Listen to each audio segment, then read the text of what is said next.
Welcome to Yes Also. I'm Suzi Barrett. My guest today is one of the best to ever play the game, Jason Mantzoukas. You know Jason from The League and from his podcast, How Did This Get Made? And for goodness sake, he was just on season 19 of the greatest show of all time, Taskmaster. In the improv world, he was a major player at UCB New York for years, where he was a part of the legendary team Mother and played with AssCat and Gravid Water. And now he's out in LA, where you may have seen him in Soundtrack or Dinosaur or a million other things. This conversation is unbelievably dense with all good things. We dive into Jason's love of playing chaotic characters and how he does that without derailing a scene or a show. He tells a ton of stories about shows and people that inspired him and specific moves that inspired him when he was coming up, including playing with and watching Amy Poehler improvise. In part 2, we cover another boatload of improv stuff, and we also deep dive about his experience on Taskmaster. In fact, part 2 of this episode is also over an hour long, and you can only access that goodness if you become a subscriber over at yesalso.supercast.com. You'll pay a small fee, but you will unlock all the part 2s of all the episodes, along with all of our Q&A episodes, which are like little mini masterclasses, and a bunch of other cool bonus content. If you want more Jason, and who doesn't, check out his season of Taskmaster. It is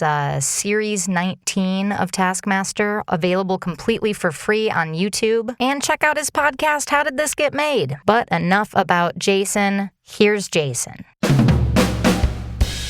Here we are. Here we are, Jason. This is Well. Well. What a treat.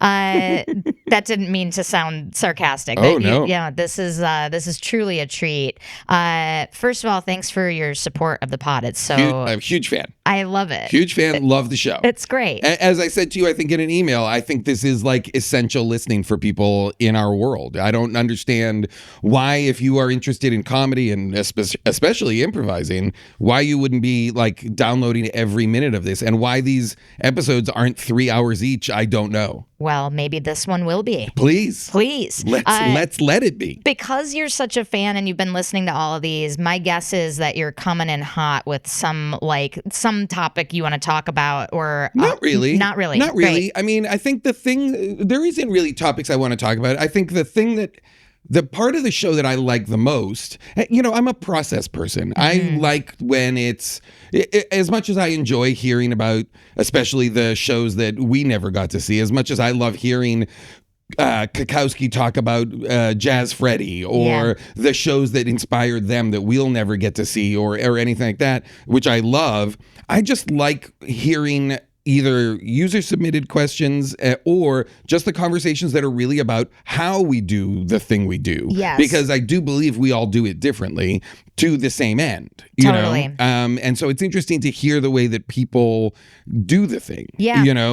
Because you really just only mostly ever see it being done. You don't see I don't know about you and your crew, but I don't know that we talk about process a lot. Not a lot. After a show or anything like that. I don't think my peer group sits around and chats about how did you get to that move, Right. Right. Yeah. Once in a while it comes up organically, especially if you're doing like travel shows, I find, because you have a lot of time on the train or sitting in the airport or whatever to kind of rehash stuff. But otherwise, the show's kind of one and done. And then you're either at home or at Birds not talking about it. But it's interesting because I feel like for an enormous part of the early part of doing this, all you did was talk about it. Like so much about it was the postmortem. So you did a show. The show is 25 minutes. Maybe if you were lucky, 30 minutes. You got one half of one slot. And then you would go to the bar and you would spend 6 hours like dissecting every move. And meticulously going through it and being like, oh, but if we had instead done this, then it would have opened up this, and this, know? And that process I think is essential. Yes. That piece of the puzzle where you're constantly going over it. I think that's useful. I think that is important. Agreed. And where you do that after watching other people's shows, where you go, man, I watched Brian Husky make this move out of nowhere. Do you think he had that loaded in his back pocket and was just sitting on, like that kind of For stuff? sure. You're just like analyzing, trying to make your synapse meet the synapse of the other players who you respect, Yeah, or who you respect, or I think too when you are watching shows and looking up to the people, the generation before or whatever, the people that you're watching that I feel like you watch for, I want to play like that, or I think I play like that. Also, but then the people you watch that you're like, oh, I don't know what they're doing. Yes. I don't understand what that is, and it's fucking incredible. That's the people that you're like, I'm never going to be able to do that, but boy, do I like watching it. Let's start there. Do you have an example of someone when you were coming up that you were like, oh my God, I want to play like that? And do you have an example of someone that was such a wild card that you were like, I'll never be able to land on that planet? The person that I always wanted to play like is Amy Poehler. I thought, watching Poehler, it was, I get to New York in 98. And so I start watching Ass Cats at Solo Arts. And the minute I'm into it, I'm into it. I'm all in. So I'm going all the time. So I'm getting to see, it's the UCB, it's Andy Richter, it's the SNL crew, it's Horatio, it's Tina, it's Dratch. It's a great group of people. And then it is all of the Conan guys. Yeah. And so that was a mixture of people that for me on stage at any one time were the two people that are the thing you're describing. So for me, aspirationally, who did I want to play like Amy Poehler? Who was I just mind scrambled by forever? Still, if I see him do something, is John Glazer. I think John Glazer, I could tell you now, 20 plus years later, moves that John Glazer made in Ass Cats that I was like the most number of, can you do that?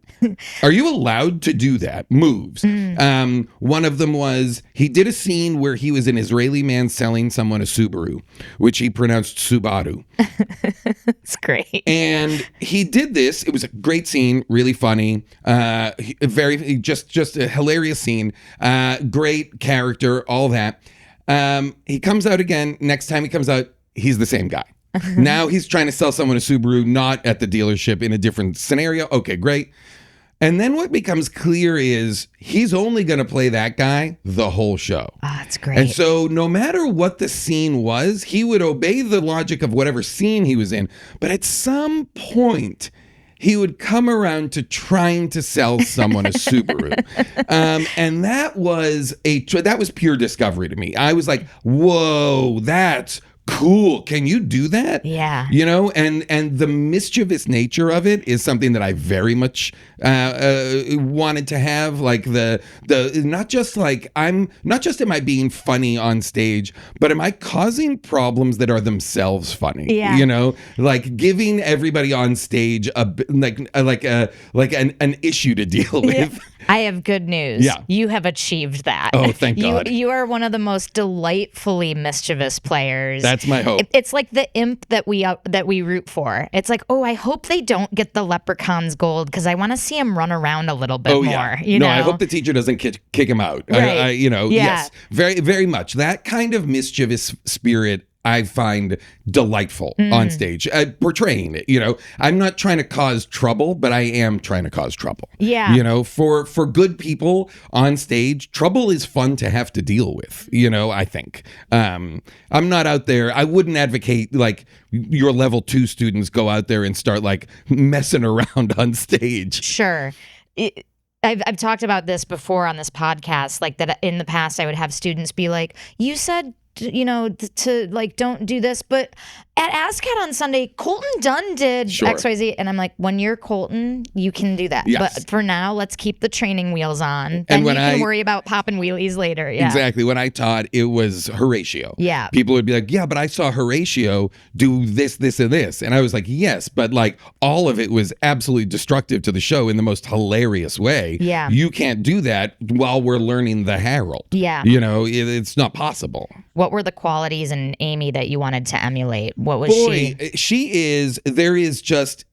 also has that very mischievous spirit and was very funny and very generous to everybody, wanted to play with everybody and understood there was an element to Polar's play, which is she understands everyone she's in the scene with and is adjusting. She's not doing the same thing and everybody just reacts to the thing she gives. She's adjusting constantly so that it's almost like every scene becomes the perfect bespoke scene for just these two people. Oh, that's so great. What a compliment. And that I used to feel like, oh, she is high status and belligerent in this scene, and then so low status and quiet and support in this scene, and then oh wow, and then like a whole show for her, a whole ASCAT, 3 hours of a show would just be like incredible dynamism across the whole thing. And then also, not for nothing, I think this is such a huge thing, and I think you talk about it a little bit here, but I think everybody needs to talk about it. One of the most generous backline laughs in the biz. Like show the audience that you are enjoying the show you're in. Yeah. You know what I mean? Not like there's something wonderful about that. Like I found watching her joyously enjoy the show she was in was infectious. Yeah. You know, like I wanted to, and still I want to be in that show. Are you okay? You just hit yourself in the face with the mic. I hate myself. And sometimes it comes out in weird ways. So mad. So mad at yourself. my mouth. That was such an adjustment gone wrong. But yeah, that's a great point. And it is something that's so delightfully unique about this art form. Oh, yeah. That there is a backline, that the audience gets to see the non-participants still be alive and enjoying it and being thrilled by their compatriots while it's happening. Absolutely. Yeah. And not just that, but I think the thing that is the bedrock of the thing we do, both the backline and the audience are sharing, which is discovery. Everybody is sharing the discovery, right? The players on stage, the moves that the people in the scene are making moves that everybody in the room, including the other performers on stage, are discovering for the first time. So everybody gets to have that reaction. Everybody, like, the paramount nature of discovery is that it provides surprise. And that surprise is what gives us is what provokes that laugh and that reaction. And that everybody gets to be a part of. And that's what's unique about the art form, is everybody gets to be a part of the exact same series of steps, surprises, and discoveries. Right. We're not in the know. We don't know the lines. We are blindly walking into what will be an inside joke for the 100 people in this room, including the joke teller, the person who's the other half of the joke. The people who environmentally become the room around the joke as they fill in the waiters and waitresses or whatever. Yeah. And that bit of magic is, I think, what makes watching improv like filmed improv, watching filmed improv, or it takes away, it robs it of that spark, that kind of that thing of like, we're making this up right now. When you can watch it later, you're like, well, I'm watching a degraded version of that sense of discovery or whatever. Yeah. And same thing if you were trying to explain an improv show. And then the guy from the earlier came in and he had a thing that totally connected. And it's like, oh, cool. That sounds cool. It's a little bit like retroactively trying to get into the Grateful Dead. Yeah. I think they're an overrated band, sue me. But as an adult, I try to be like, let me try to get it. Sure. But like, you watch footage of their shows and it's like, oh, the whole point is those people were there. Yes. And it's the there of it. It's like an outdoor experience and everyone's on acid and loving each other and having this time. And it's very specific to what we do too, which is the Grateful Dead are not famous or popular because of their studio recordings. Right. They're famous because of the live, heavily improvised live recordings that they let be released. And so there's a tremendous amount of tape trading going on. Like in college, I remember the Dead kids would have a wall of cassette tapes that are like Cornell 77, the whatever, this one, that one, this one, that one. And those shows, they have a hierarchy in their minds of like, well, the best shows are this one, wherein it's all about what they like about the long jammy. And when people talk about jam bands, all they're talking about is improv. Yeah. You know, and I think Dassey talked about it on this podcast a lot. And this is, for me, where it comes from is like improv and jazz just have a tremendous overlap. Yes. You know, the nature of improvising off of a theme and having to really listen to your fellow players, because everything you're doing is building off of what they're doing and contributing to what they're doing. That is the same set of muscles, you know? And so I feel like when you're into that kind of music, when you're into improvised music, you become obsessed with the uniqueness of the single show. There's that one show where there's a solo, or I love this show because they really go in on Sugar Magnolia or whatever. And boy, that's exciting. Yeah. I know you're a drummer. Have you played a fair amount of improvised jazz, like as a long pursuit? Was that pre-improv? Yeah, I played drums. I played drums all in like my young life, and including like jazz bands. And then like I took lessons with like jazz guys in Boston who were like Berkeley guys and all that kind of stuff. I'm like a very amateur drummer, but I was obsessed with jazz and was obsessed with improvised music for a long time, through college, into my 20s.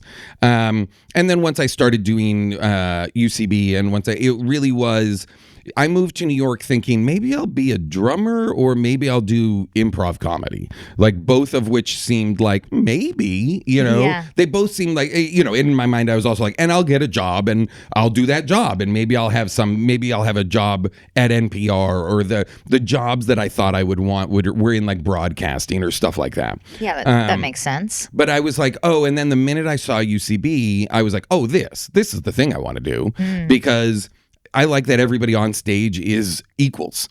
I like that that an improv group, there is no like, well, the drummer and the bass player, they're just the sidemen. They are kind of over there, and maybe next tour we'll have a different drummer and bass player. But you know, the rhythm section is kind of disposable in a lot of ensembles. But an improv group, everybody's the same. I was like, ooh, I like that. Interesting. Yeah. There's so much to talk about here. I want to know, like, in your experience of playing in jazz ensembles, do you feel like you alternate between, like, I love jazz as a listener. I haven't played it, but like in my perception, there's kind of a seesaw between being like a more aggressive, like taking a solo. There's a give and take. And I love the tracks where the drummer really takes it. A jazz drum solo is my jam. Do you feel like that spirit of like take was present in your jazz playing in a way that then bridged into your improv, because you're an aggressive improviser. Thank you. In a I'll good take that way. as a compliment. In a good way. I don't mean aggressive like angry. I mean like you have no problem like coming in with a strong idea or like really serving something up for your fellow players to chew on. Do you feel like that comes from a need to like get in there as a drummer, or is it totally unrelated? It's interesting.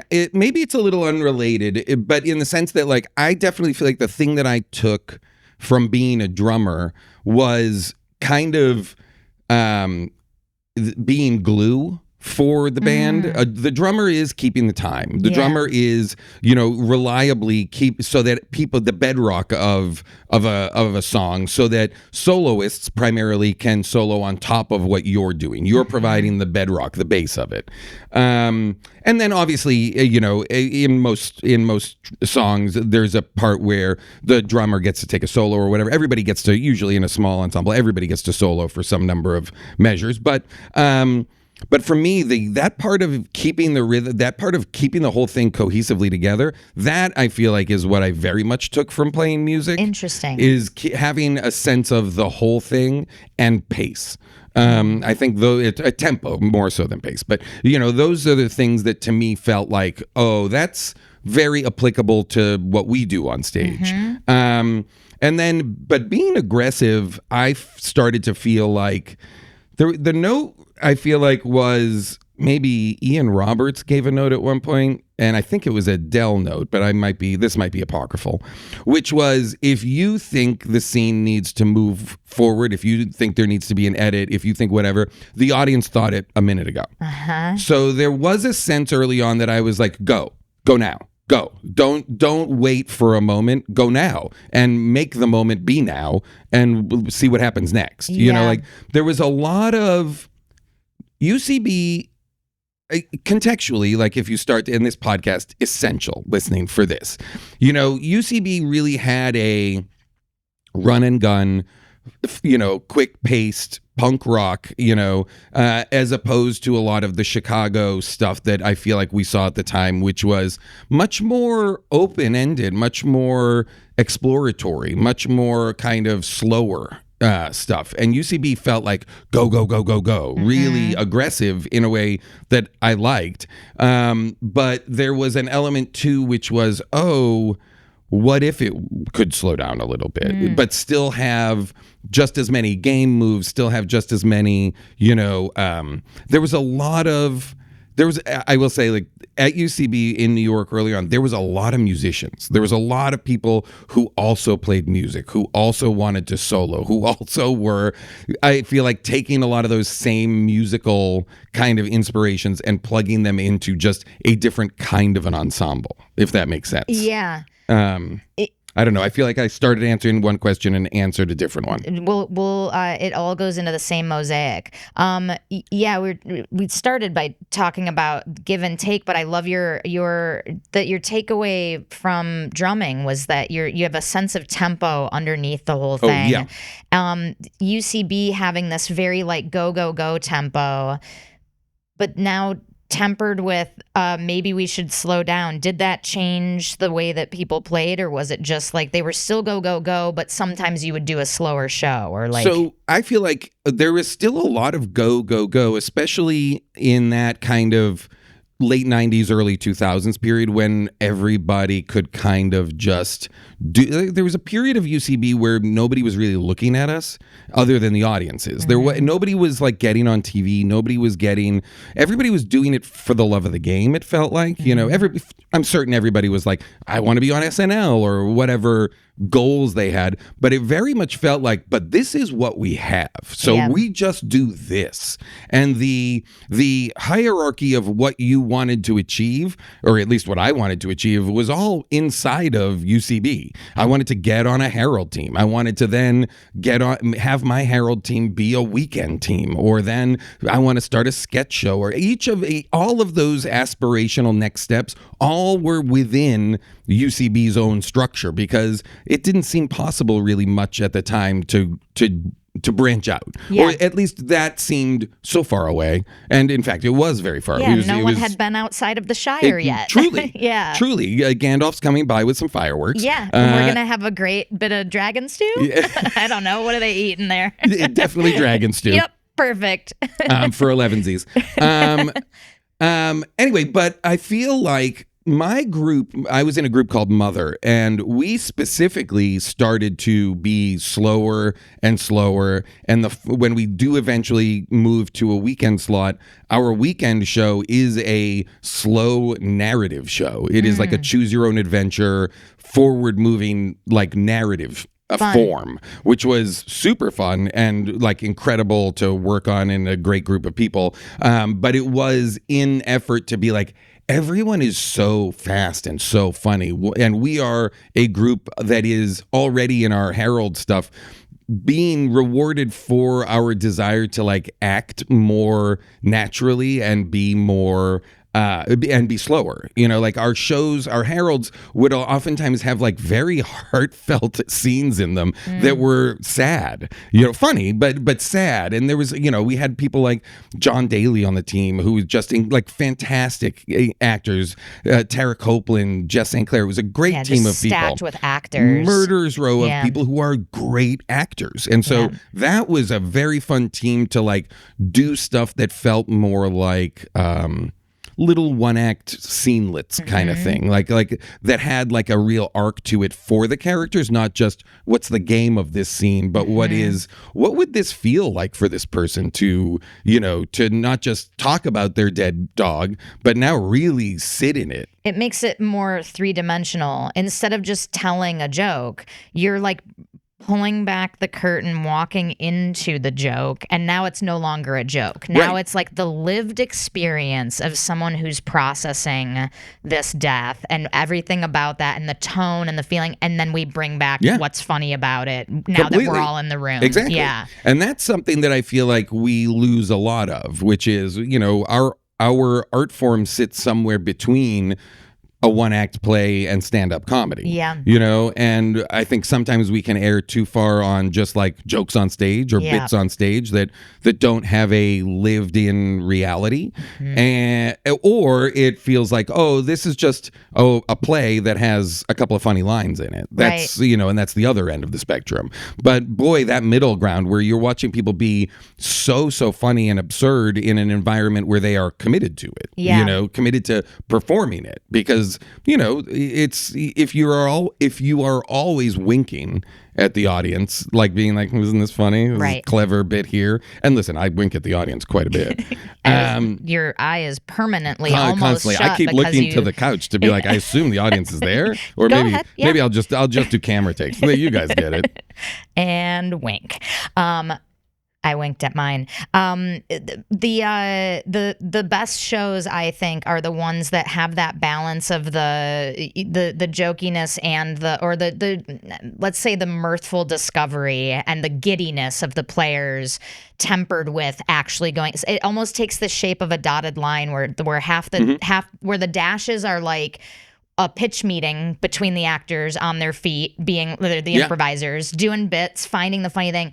And then the space between the dash is like us living in the scene. Yeah. So it's like you feel everyone finding the fun idea, and then you feel the dive in together of the commitment of it, I think are the best. Yeah. I feel like there's an example of it as a show, which is Gravid Water. I think Gravid Water is the perfect illustration of what we're talking about, because one of the people is in fact just improvising, and one is deeply committed to performing the lines of a play. Yeah. You know, and so that in one form is the kind of push-pull of what we do. Yeah. You know, finding a way to justify that performer who is on book and be a part of their scene, be inside of a scene that cannot get carried away with you. You can't spiral out into jokes and heightening, because you can't keep necessarily heightening someone whose lines are going the opposite direction. Right. Like you can, but it's a lot more fun if you go with them.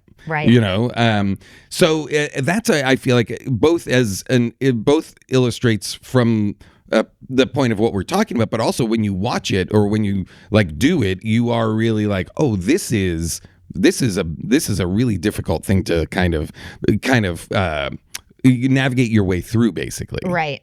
Yeah, and it takes an immense amount of trust, because all of your autopilot, take for granted things of regular improv you're stripped of. Yeah. Because you're suddenly on different planets. So you can't just take for granted like, oh, this is a straight absurd scene, or oh, we're peas in a pod, or we know kind of the template of how this breakup scene is going to go. You don't know any of that. You don't know shit. You don't know what they're going to say next, and it's going to be probably a real wild card. Like the foxes are back, you know. And it's not going to be building off of what you just said. Exactly. They're not going to yes and you or whatever. They're not going to be able to. I mean, on the rare occasion that truly an improviser lines up with the lines of a play, that's an incredible moment when it does happen in the show. But more often than not, the person's next line is, if not helpful to you, it is a problem for you to deal with, you know? And that's the fun of the form. That's what makes that an incredible form to watch. That's one of those shows that I saw it. I was such a fan of it in New York when Steven started running it there. And I was like, man, this is awesome. It's everything. This is exactly. This seems such a fun challenge, you know? And I love that. It's the best. Yeah. And I'm assuming you've played it, yeah. Have you played both the actor side and the improviser side? Only improviser. Only improviser. I've never done the acting side. Yeah. I've only done the improv side, and I love it. It's the best, yeah. I'd love to do the acting side, but I think you'd be good at it. I think it would be incredible. Yeah. Although, boy, do I not like memorizing lines.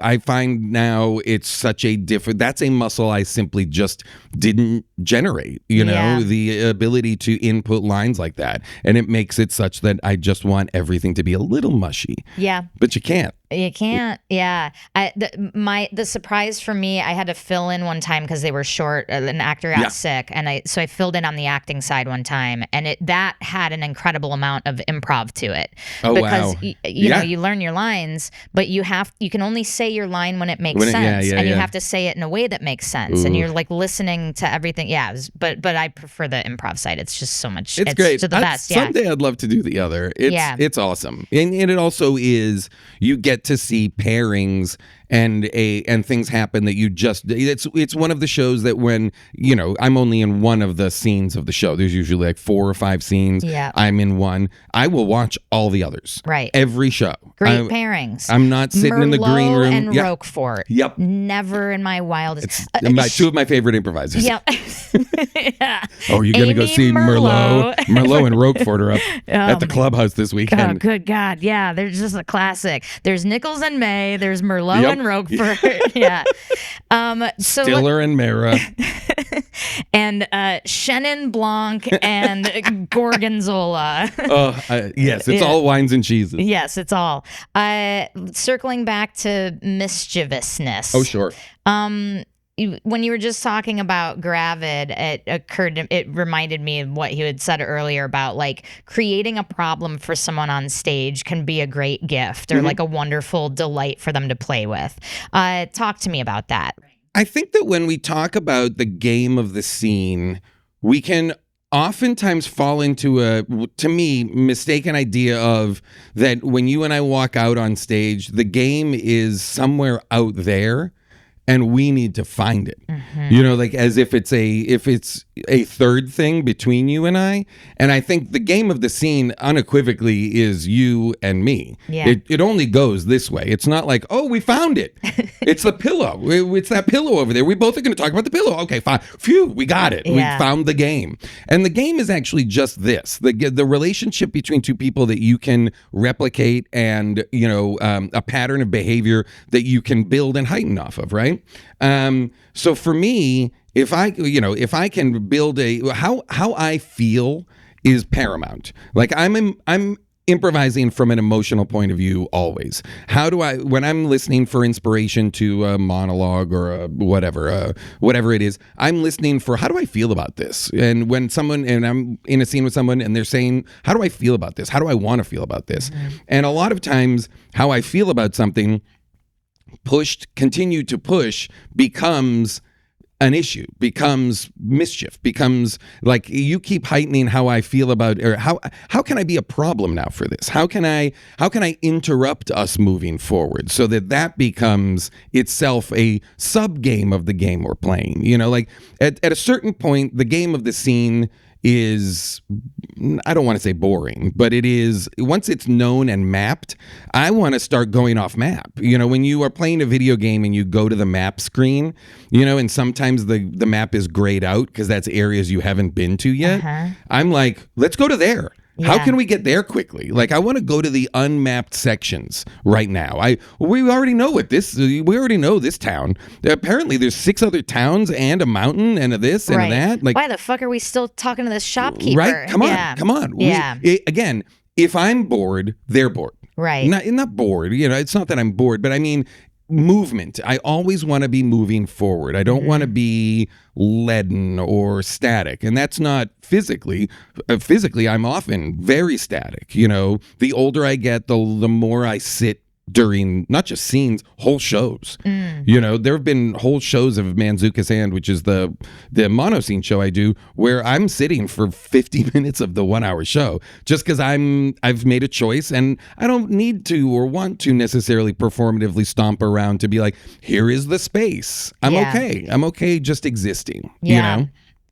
It's so interesting. Like, this seems to be something in your own creative and intellectual DNA that, like, because it does map over jazz. Like, there is a theme, or there's a key that the song is in. There's kind of the boundaries or the rules of the song. So then it's always advancing and changing and reforming. It's always new and novel. Correct. Yes. Yeah. So, when if you're playing jazz, you're playing, like, let's use the, and again, this is very pretentious. Anytime I talk about this, I think it is very pretentious.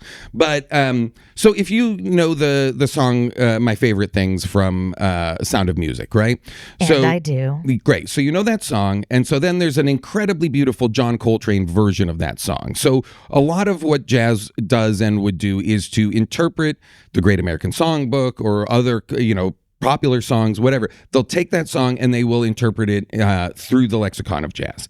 And what that means is that they're going to play the head. They're going to play the song as you know it. They're going to interpret it a little. It's going to meander a little from it. And then they're going to use the chord changes for that song as soloing opportunities. Mm-hmm. So then the song becomes, it plays what you recognize as the My Favorite Things melody, and then it just goes off. Mm-hmm. And that soloing is, to me, what we're doing. Improvising off of a theme, off of an idea. We're not, if somebody doesn't tell a monologue on stage and we just act it out exactly as they did it, we are going off. We're using it as inspiration for other ideas of our own, still within the rubric of what has been set up. You know, there's a jumping off point, but we jump. Exactly. Yeah. So if they told a story about being on a date at a cheesecake factory, it makes sense that there might be a scene of the waitstaff at the cheesecake factory. It doesn't have to do with the two people on the date, but that's a world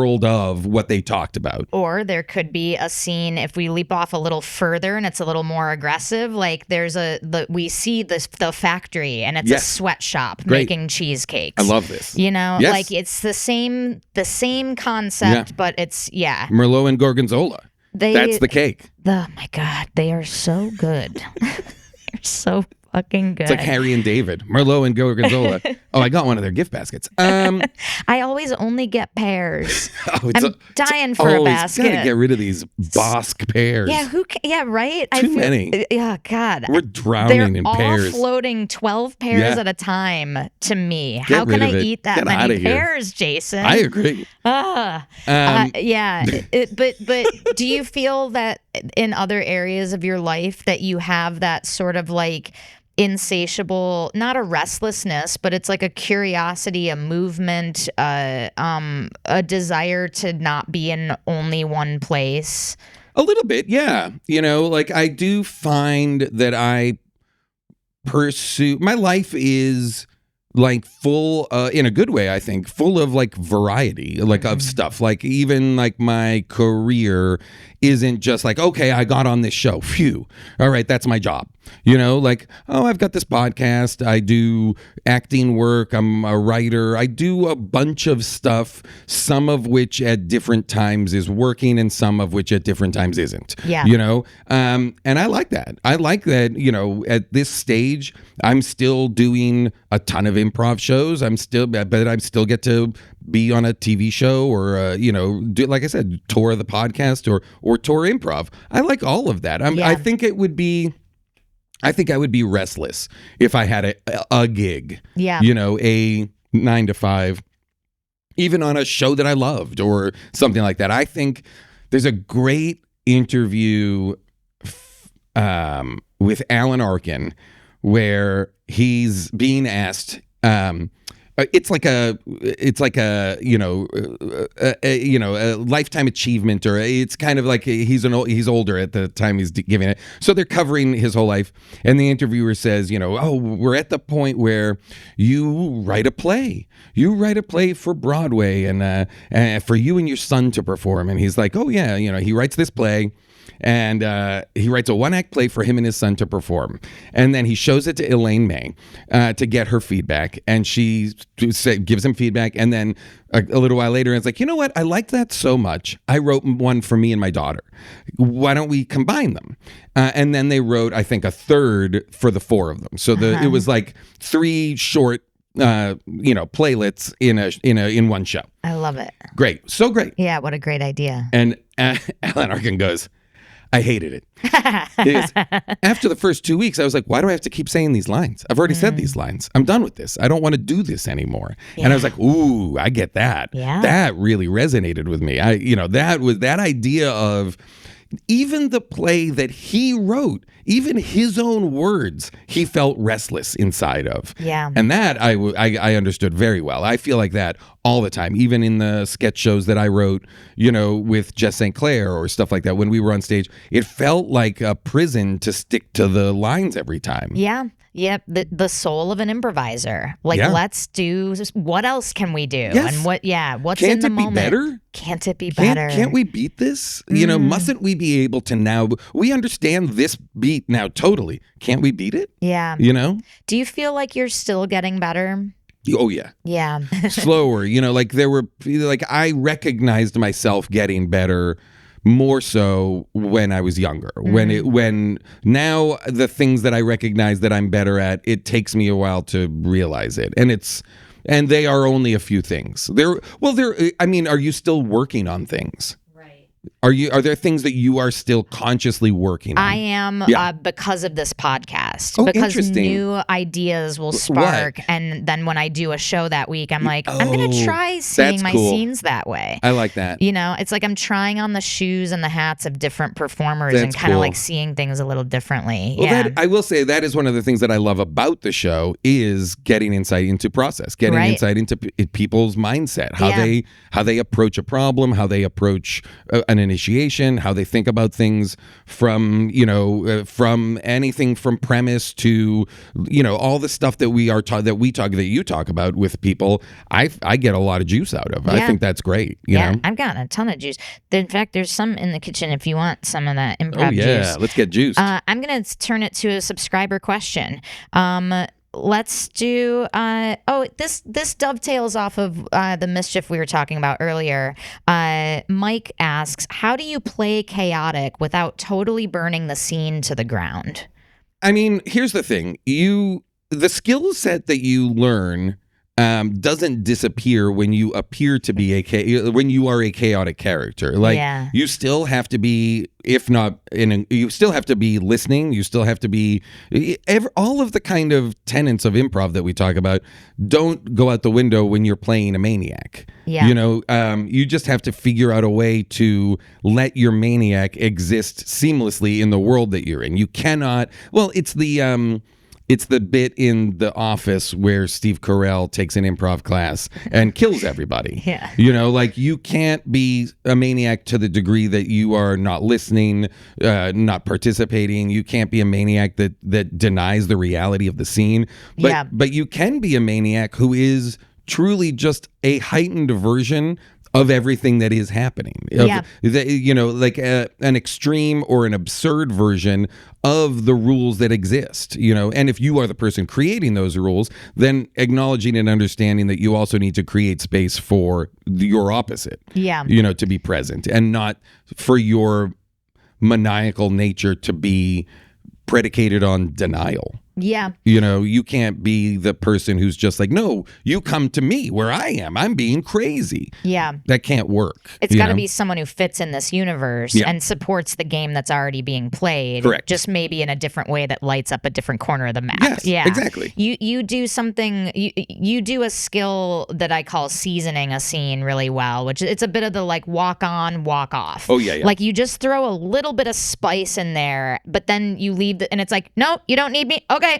And you leave, but then you'll return as that character, repeated walk-ons as just a way of sparking it, flavoring it, but you're not in there to stay and now derailing the scene at hand or calling all the attention away. Totally. Yes, I am and this is something that clearly I've been doing it for a long time because I used to get notes from Armando Diaz to please stop walking into scenes. But I walk on to scenes a lot, but I join scenes almost never. I mean, unless there's a call for, Uncle Mike's making barbecue or whatever. I'm not interested in joining your scene, but I am interested in now telling everybody that we are at a restaurant and I am taking drink orders. Right. I will walk away and I will maybe mention that the restaurant only serves shrimp. Okay, cool. Or whatever. And that your drink orders will all be shrimp. Shrimp-based. Yes. So think about it and I'll be back. Yeah, right. So yes, no, I will walk on to almost every scene. Yeah. And that is very real. Get ready. It's happening. If it's good, if it's bad, it's happening. Yeah, that's so funny. Let's do another one. But I like seasoning as a way of describing it. You're not becoming the soup. Nobody wants like crushed red pepper as their soup, but as the layer on top, it's great to add a little bit of lift. And when you've got a bunch of good people, that kind of constant ebb and flow of people entering and exiting scenes. Like, I love a show that feels like everybody was, I think, in every scene, kind of. Like rather than just, you guys are really cooking out there. We're just all leaning. Listen, I said it earlier. I like sitting on the back line and laughing at the show that I'm in. But boy, do I love those shows where there's only 4 of us, and so you always have to be on your toes. You always have to be active. You always have to be providing support in whatever way that is. Right. It's like watching a great basketball team that passes a lot, and it's like the ball is like seamlessly floating down the court between, and there's every pair of hands touches it at least 3 times before it gets shot, and it's like, whoa, that was a dance. I feel like walk-ons or stuff like that can sometimes be about solving a problem, in a way that is for people to, make the scene easier or whatever. Oh, let me give them a where, and I think this will really cook or whatever. But I also think, especially if you're playing with seasoned people who well, giving people a problem can also be very fun. Yeah. Giving Owen Burke and Rob Hubel like a problem in their scene and then walking out for them to deal with, that's very funny to me. Do you have an example of that? Boy, or a I wish I did. Example? I feel like Owen could come up with one because he's very good at this. I'll think about it. Maybe one will pop into my mind. But that to me, that's the mischievous fun of like, I'm giving you something that is heightening, that is funny or whatever, but that is also something you now have to deal with. Yeah. In a way that is a gift, but a gift with it's a rose with thorns still on it. Yeah. Is it a bit about like revealing an unexpected element? So like, they're debating about I don't know, they're debating about the best like sun protection to wear, and you come on and remind them that they are being hunted by the person who's hunting humans. Yes, absolutely. Like it's like taking it, it's filling in the world in a way that's like it's supporting what's there, but it's totally different. Yes, it's giving context that allows them to keep doing what they're doing. I'm not saying, hey, you got to stop doing what you're doing. Right. But it now allows for that what they're doing to be part of a larger story. Yeah. Or it illustrates or it puts into like fine detail something that they've been talking about very generally. Right. They are now deciding to become husband and wife, and I will walk on and make it very clear that I'm now, as an adult man, very excited that Hubel is my stepfather. And can I call you daddy? Or, and then walk out and have him have to deal with the fact that like, wait, that's your son? Right. Really like there's now there's a problem. Now there's like this joyful scene now has like a weird element to it that's part of it, And it gives more for them to bat around as a cat toy if they want. Like he was in a Speedo. Yeah. Like, is this normal cool? Around the house? Yeah. Oh yeah. Well, he's a competitive swimmer. Okay. He's training. Okay. He's staring at us through the window right now. Oh yeah. No, that's part of his training. That's part of his training. It's his just swimming training. So focused. Yeah. I like this question a lot. Itai asks, what advice would you give your younger self when you first started improv? Boy, that is a good question. What advice would I give myself when I started improv? I mean, I think that one of the pieces of advice that I give to young improvisers now, which let me think about the version that I would give myself. The thing that I would give young improvisers now that just didn't quite exist when I was coming up was the ability to do more shows. Yeah. Like get up as often as you can. I think I felt very much like I needed to learn in class, learn how to do this. And then when I would set foot on stage, it would be known. Like I would know it now from class and be able to do it. But at UCB in the late 90s and early 2000s, there was no indie scene. There was no magnet theater, no pit. There were no ancillary spaces that you could do shows in. You could, if you had a group, maybe you could rent a space. There were a couple of groups that rented like under St. Mark's or something and would put on a show. And right. It was very hard to do and it was a lot of heavy lifting. So there was a lot of time where we just couldn't get on stage. And I would say most of your real learning happens in the moment on stage, truly. So reps, I think it really is just reps, just as much as you can be rehearsing with your team or your group or like-minded people, and as much as you can get on stage and do shows. Yeah. And that I think now does very much exist. Yes, 100%. And it exists everywhere in a way that it didn't before. I feel like it used to be only in the larger cities, and it has spread like wildfire now great. in the best way. Yeah. I compare it to surfing or skiing a lot, where it's like you can learn like on land the theory, like the mechanics of it. Yes, you can practice getting on the board. You can learn all the technical things you're supposed to do. Same with skis, like where do you put your weight and blah blah blah.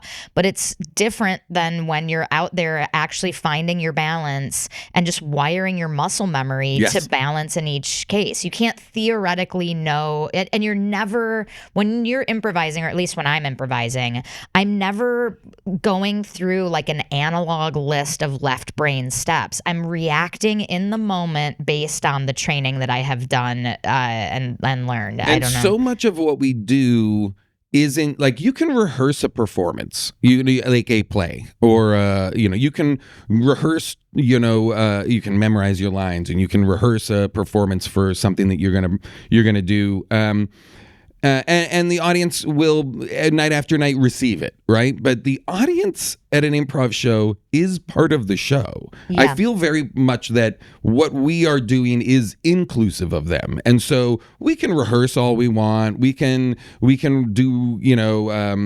indie team rehearsals and get a coach and run scenes and all that stuff.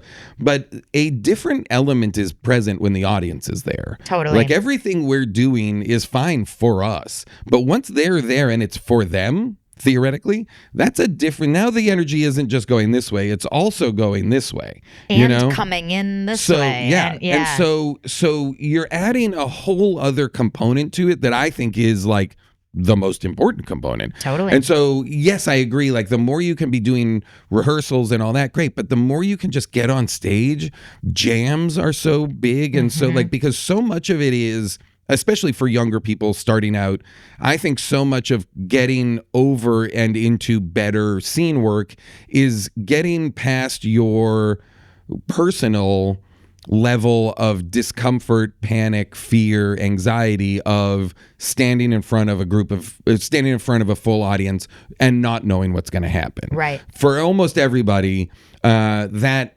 provokes a degree of panic or fear. And, especially in those early classes, I feel like what you're teaching people to almost relax. Like all of the skills and tools we're teaching are to get them to be relaxed and in the moment rather than just like panic firing, right, and trying to take control and seize control and blah, blah, blah, blah, blah, all based on that kind of oh no, what's gonna happen? Oh no, they think they need it to be funny. I guess I should be funny, you know. And what does funny mean to that? Good thing I brought my mustache. Yeah, exactly. I'll unfold it from my pocket right now, and thank God for this. But it's true. You watch people who like. I watched a guy who is so funny, so so charming, so loose, so funny. This is like early UCB. Such an interesting knowledge base, like not in our world, wasn't trying to be an actor, was like a fascinating guy. Right? Like to be backstage, to be after class, to be whatever. Super cool, super interesting, blah, blah, blah. Every scene he did on stage, every scene, he was a priest molesting a boy. He just had it in his mind, this is funny. Yeah. This is what funny is. Right. And the note would always come back like, everything you do in real life, that's what you should do on stage. All the conversations we're having in the green room or in the back, just that. That's enough. That's the scene, you know? Yeah. And he would be like, no, that's not. That's just dumb. That's like, it was really weird. It was a wild, like he just really had it in his mind. Funny on stage is this category of stuff, outrageous, like shocking stuff. We would notice that at Boom Chicago all the time, like in a room of, it was a 300-seat theater, and inevitably 9 out of 10 suggestions were something that was the audience trying to be shocking. Yes, sure. So, can we have an occupation? It was always prostitute or proctologist or drug dealer. Yeah. Can we have a celebrity? This was literally, someone shouted this out when we asked for a celebrity one time. Michael Jackson touches kids. Oh, wow. So it's like, no, we just need celebrities. We're going to do something funny with them that's actually unexpected. It's just like... shock humor like, whoa, Yeah. And that people think that's what's going to be funny for you, because then you will just act out Michael Jackson touches kids. Yeah. and everybody will think it's so funny, and that guy gets to be the hero. Right. It's the same thing that I feel like hecklers always hang out after the show to be like, that was me. I shouted that. That was me. I was the one who said I fucked your mom. Yes. Yeah. And I just am always like, don't do that. Yeah. Why'd you do that? Yeah. I was helping. Right. There's always some version of I was helping, or I thought you wanted that. They're always surprised that you're not like, thanks, man, you made the show. Right. Yeah, we had to kind of I'm saying we figured it out. They figured it out before I got there. But the answer to it was always like using that principle. Like all they want is their moment. Oh, yeah. So we give them like a glory moment, but then like, steer it away from that. For sure. You learn how to be like, can I have an everyday object? A dildo. Okay, sir, that's an everyday object to you. Yeah. But how about something that doesn't go in that guy's ass, For sure. And then for the rest of the show, he's dildo boy, yes. and you kind of refer to him, and he gets his moment, but you don't have to do a scene about that. Yeah, no, yes, it's interesting that subsect the non-comedians trying to be funny or wanting to be a part of the show, but not knowing how to get in there. I think improv shows. There is a subset of people who think they're funny, or who maybe in fact are funny. Think improv is like, I could do that. Yeah. Maybe more so than stand-up or something that's very prepared. Improv seems so done well. It can seem so effortless that people who are funny can be like, well, wait a minute, I should be up there, and that I feel like engenders a sense of like, let me show them a little what I got. Yeah. It's like being a teenager when I thought that, like, if I went to a concert, maybe the drummer would be sick and they'd say, does anybody know the songs? And I'd be like, yes. Thank God I know sticks all in my back of these pocket. songs. Yeah. Did you actually think that? All the time. Oh, God, Once love I had a that so dream. much. Oh. I had a dream. I remember my dreams almost never. Truly. Okay. And I vividly remember a teenage dream I had that I was at a concert for a band that I truly wasn't even a fan of. What band? Motley Crue. Okay. That's my age bracket. Yeah. So they were a popular band at the time. Yes. And it was the Tommy Lee. Tommy Lee was also one of the only drummers that people knew by name. He was so famous, Tommy Lee. Tommy Lee is sick, and he at the time had the rotating drum set. You're not going to remember this. I do. Oh, okay. Of course, yeah. Anyway, And so I had a dream that they asked if anybody knew the songs, and I said yes, and they brought me on stage. But I only once I got there and got into behind the drums did I realize I don't know these songs because I was not a Motley Crue fan. Yeah. By any means. I knew their radio hits, but I didn't have any of their cassettes or anything. Anyway, but I vividly remember that dream of being asked to go on stage for Motley Crue. That's so funny. Thus fulfilling their name because the crowd then went, that guy doesn't even know the songs. What a Motley Crue. Oh, boy. Excuse me. I do know the song Favorite Things. Just wanted to reiterate that. Okay, so we got advice in there. That's great. Here's a great one. Yeah. As opposed to all these other garbage ones. And if there's one that I answered poorly or needs a better answer, I'm happy to go back in. We have so much ground to cover. We got to keep this tempo moving. Lisa asks, when did you start making bold choices without worrying if they'd land? Did you ever worry if they'd land? I don't think I ever worried if they landed. That strikes me as, yeah. I have never... I don't think I've ever been. I think you were going to say it strikes you as not unlike me. Yeah, that's like not in your character makeup. I feel like I did college improv. I did short form through college. And I feel like that's the period of time. And then so in my college group, we were a short form group that played like big, like the student center, so we'd play like orientation and like it'd be big crowds. Where was this at? Boston? Middlebury College in Vermont. Oh, cool. I have a friend who went there. Oh, nice. Yeah, Steve Waltine. Do you know him? I don't, except I know him now. Okay. I know Steve Waltine now because he was in the same improv group I was in, but after I graduated. Wild. Okay. So Jess St. Clair, also in that group. Jess St. Clair, I think, is a freshman when I'm a senior, and I think maybe she's a senior when Waltine is a freshman. Gotcha. I think that's how it staggers out. And so my group had...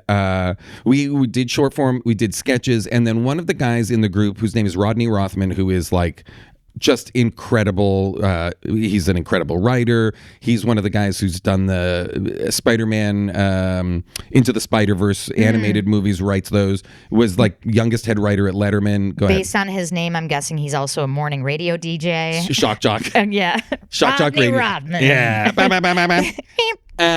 Anyway, so he came to New York one summer during college and interned at Chicago City Limits. Okay. And returned to Middlebury with Truth and Comedy, which we all read. Yep. And so then we started a Herald team in college, which was a subgroup of the large improv short form group we were in. So in the coffee shop, we would do 1 hour Heralds, having never seen one before, just straight from the book. Just out of the book, yep. So it was like a 15-minute pattern game. And the pattern game was as described in the book. So it was like breakfast, cereal, bacon, eggs, milk, whole milk. You know what I mean? It was this for 15 minutes. It was awful. Yeah. Awful. But I feel like in those years, and we did it a lot. We did a bunch of those. That's when I was like trying to figure it out. And that's when I feel like I started making like hard choices, like big, bold moves. Because it always felt to me like those kind of moves, even if it didn't work, that was informative, but it would provoke something would happen. And that movement, because that was the thing, especially early on, you're battling against things feeling static or slow.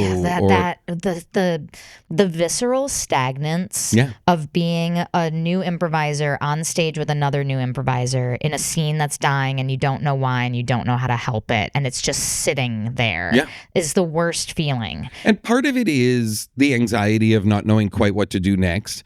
And a huge part of it is, especially in the settings of class or a new group or something like that, is like being deferential or being polite or wanting to be respectful I didn't want to step on you if you had something. And you gave me 4 bites at the apple and I clearly didn't have anything, So I stopped stalling.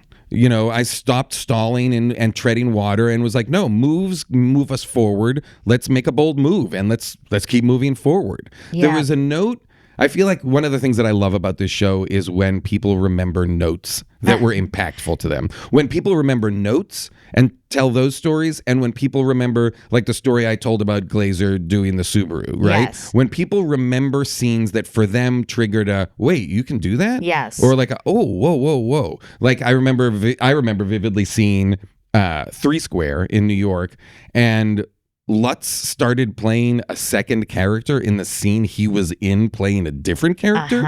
And that was electric. Yeah, your panties fell off at that moment. I would say for the next 3 months, every show I was in, I played multiple characters and scenes, just until I could do it, until I could figure it out and get it so that it felt organic and normal. Because that was... You're telling me I can be in this scene twice? Absolutely, yes. And I'm going to do my normal walk-on. Oh, yeah. So get ready for that shrimp juice. Because that's your only option at this restaurant. I love that this time I heard it as shrimp juice. Shrimp juice. Shrimp juice. Yeah. Wait a minute. I didn't answer the question, though. Bold moves... But you're on your way to saying that you remember getting a note. Oh, Armando Diaz gave us... I was on the Herald team Mother, and Armando created that team and was our, he and Katie Roberts were our coaches for the first 4 years. Mothers. Yes. Yeah. Very important. Both of them, I think, super important on how that team developed. And Armando gave us a note once. We were doing that form that I was mentioning that was a forward-moving narrative-based kind of choose-your-own-adventure form. And we had settled into this kind of thing where it mostly worked in that in the beginning of the show, there would be a flurry of scenes that all set characters up that we would then play for the rest of the show. And those characters would then mix and match with each other, kind of forming a loose narrative. But what would happen is a lot of times, let's say the scenes in the beginning were all kids, parents, and teachers in and around a school. And then, okay, in scene 3, I asked you to the prom. And you said yes. And okay, great. And then everybody would kind of settle into this thing of like, okay, the end of the show can be prom. Like that's what we're going for. That's what we're moving towards. And Armando gave us a note once. He was basically like, anytime that happens, you guys basically stall until the next peak, which is the end of the show. Yeah. He said, if you have done that, if you have found a prom or whatever he gave as the example of, if there is something that needs to happen or now have said will happen in the next scene, it happens. That's a great note. It happens immediately. Man. And so if the next scene is prom, the rest of the show is the fallout of prom. And everything that happens afterwards. Oh, we get to see you and I break up. We get to see why and how it affects these and those and because those middle 4 scenes nobody was doing anything. It was just delay of game, treading water, knowing that we have to work our way to prom. To this other thing. But then what a long, slow walk with no real point or payoffs. Yeah. So that was transformative, both for that show, but for me as a performer. Same, just hearing that now. That's the first time I've ever heard that. And I've done that so many times in like improvised plays or genre things. Yeah, you're paying off the big pie bake-off, but why not see that next? It starts now. That is the next thing, because what comes after that is discovery again. Right. We've already said prom, so every scene until prom, we're not really discovering anything. We're not surprising anybody. It's all just character moves and waiting and, like you said, stalling, and that's not that fun to watch. Or it's as fun to watch as these performers are good at holding space. Yeah. Holding the stage. But they're not moving things really. There's not momentum everything is just kind of on hold. Yeah. So the faster you can get to that next scene, if you can make prom the next scene, that's massive. Right. Because the rest of the show is now we're back to like, who knows what's going to happen? Right. And there's that drumming again. There's that tempo. Keep driving it. Like the drums can't stop, or we're just just sitting free time. in space. Yeah. You're talking about in your short form group in college, or then when you guys were doing Heralds, feeling that stagnation, you started becoming the one who just started pushing the boulder in any direction just to see. I think just to be like, what about this? What about that? And not necessarily in a good way. I don't think I was good in this period of time. But I think I was chafing against stagnancy. Yeah. You know what I mean? It just felt, especially when we were doing the coffee shop Herald shows, it felt like we were just moving glacially. Yeah. And that felt like, oh, this doesn't feel right. Yeah. This can't be what it is. God. We're all funny and clever, but this is leaden. Yeah. Just out of curiosity, don't you wish you had footage from one of those? You know what I mean? Yeah. And God bless the big-hearted people of Vermont sitting there with their little green teas, watching whatever you guys were doing. Watching us just eat shit. and so pretentiously. Right. Because this is also an era where we took it so seriously, and that we had found this book, and this book gave us insights. It felt important. Mike Myers is on the back of the book Truly. with Bill Murray. All these people, all these for us icons, it felt like, because, growing up, we didn't have, I couldn't go see improv. Sure. It didn't exist. Yeah. Whose Line Is It Anyway? The British version was the only exposure I'd had to improv. And so short form was really it. So the idea that long form existed and that that it seemed to us so cool. Yeah. I was like, whoa, this is fucking cool. Yeah. Whatever this is not short form. It's not two arms. Yeah. This is something else. This is fucking jazz, baby. Oh, baby, they're going off the map.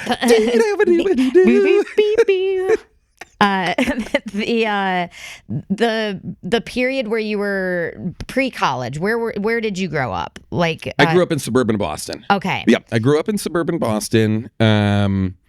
And then I wasn't into performing or theater. I didn't do any school plays or anything. I was just a music kid. I played in bands and did that stuff. And then but was very turned on to comedy. Yeah. Was very sketch comedy. Was very turned on to SNL and Monty Python, and when they came around, Kids in the Hall was to me the group, because they were close to my age. Still quote them more than anything else. Yeah. So exciting to me. They were, because they were whoa, they're like us. They're, those are, so I was very into sketch and that kind of stuff. And it really wasn't until really Whose Line, and then seeing that my college had a short form improv group, that I was like, oh, I want to do that. Let me try that. I saw they did my orientation, and I was like, oh, fuck, I want to get in that group. How do I do that? You know? And so that became the thing that I was driving towards, is get in that group. Yeah. Were you a music major? I wasn't. I was a religion major. Oh, whoa. That's surprising to me. Middlebury didn't have, it's a real small liberal arts school. And so they didn't really have a music program. They didn't really have a film program. They had some classes you could take in each of these things, which I did. But it wasn't really a cohesive department that I felt like I could pour myself into. And I really did like the religion department and got a lot out of it.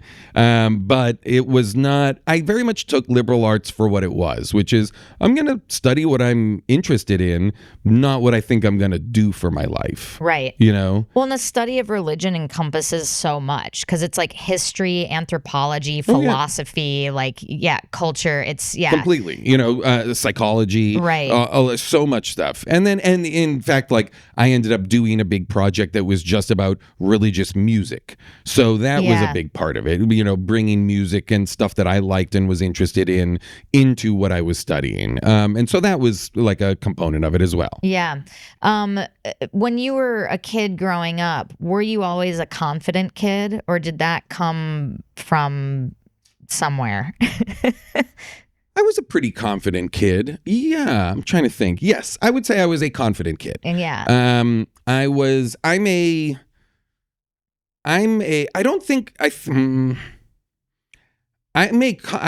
a confident kid, but a relatively sheltered and quiet kid. I grew up in a 1 square mile island town. Oh, wow. So I grew up in a very small town mentality. Not a lot of kids, I didn't have a lot of friends. It was I'm guessing a lot of ghosts. So was this so a many haunted ghosts. island? So many ghosts. It just sounds so I mean, fucking it's haunted. also It's the town where there's a building called the Witch House. Okay. Where witches from Salem hid in this house to avoid persecution. Okay, yeah. For every kid in this town, there's 6 ghosts. Oh, way more. Way more. So many 69. more ghosts. It's so funny. It's a very old haunted town in a great way. But I was a confident kid. I was not I wasn't like a class clown, but in that I didn't get in trouble in school for being funny, but I was funny. Right. I was in marching band, which was also just an excuse to have funny people be funny together. It was a funny group of people, including the band director, who was in on a lot of the jokes, and so that there were a lot of environments for me in school that allowed me to be or exercise a sense of humor, not disruptively. You were being supported for having kids to do bits with and making a teacher laugh in a positive way. Making a teacher laugh, not because I'm disrupting. I'm disrupting class. I'm yes-anding the teacher with a joke rather than trying to tear it down or poke holes in it or something like that. Which there were class clowns that were which were watch me take the piss. Basically, I was much more collaborative. Yeah, gotcha. It feels like now maybe you're enacting some class clown, a latent class clown fantasy. Because you enjoy throwing disruptive things in now because you're on this bedrock of support and genuine skill. Especially if I'm I will purposefully try and unravel specific people. Yeah. The more I can somebody like Chris Gethard, who we just did a show with recently, if I'm on stage with him or on his TV show in years past, my goal, I remember backstage before Paul Scheer and I did the dumpster episode of Gethard's show, they had just said, will you come and do the show? They didn't tell us anything about it. And Paul and I were backstage in the green room, and he was like, what do you think we're going to do? What do you, he was just kind of what do you think this is going to be? Because they were being so cagey about what the show was. And I was like, I don't know what it's going to be, but I do know that my primary goal is to not let Chris get anything accomplished. And he's the host of the TV show.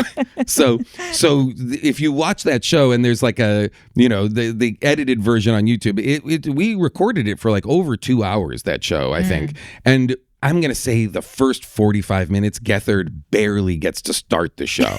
And you can see him on screen just panicking. Oh, no. Panicking because he immediately has lost control of the whole show. And but I do that because I love Gethard. I know Gethard. I've done 1 million shows with Gethard. And that dynamic of Paul and I disrupting Gethard's control is baked into our entire dynamic that we've been a part of for, at that point, probably 15 years together. It's your overarching lifelong character game that exists outside of the paradigm of whatever show you're in. So it infuses the flavor of every show. It's exactly how we would have done it on stage at a Del Close marathon type show, a DCM type show. We're just doing it now on a TV show, which to me is those couple of opportunities that I've had to play what I would consider UCB style games or things on TV. Yes. That's incredible. Well, which dovetails into the next topic I want to talk about, which is Taskmaster. Oh, yeah. Absolutely. You do it to great effect there. Oh, yeah. For part 2 of this episode, go to yesalso.supercast.com. If you like this podcast and you want double the content, head over to yesalso.supercast.com and subscribe.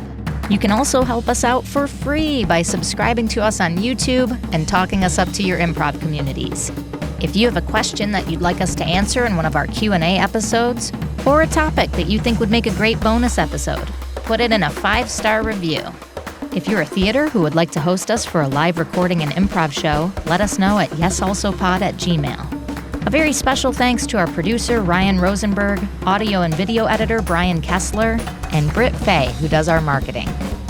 Thanks for listening, and we will see you next week. No, we won't, Suzi. That's not That's not how podcasts work. They won't even see us. They will listen to us. So it's actually the opposite of both things you said. Thanks for listening, and you will listen to us next week. Maybe. We don't know.